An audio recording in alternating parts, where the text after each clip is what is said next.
Okay, so I have a 2019 Toyota RAV4. This maintenance required warning is on the vehicle.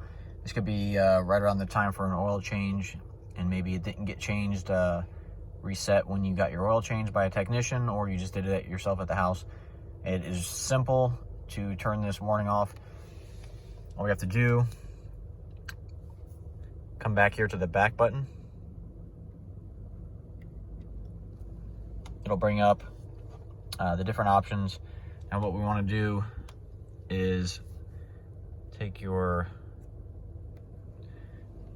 right arrow or left arrow, either one. We want to move over to the gear icon. Then we're going to go down to vehicle settings. What you have to do now is take the OK button. We're going to take the OK button, hold down the OK button. It's going to go into the settings right here where it says scheduled maintenance. Again, we're going to push OK. We're going to push OK to reset that. Reset data. Slide up. Yes for OK. And reset is complete.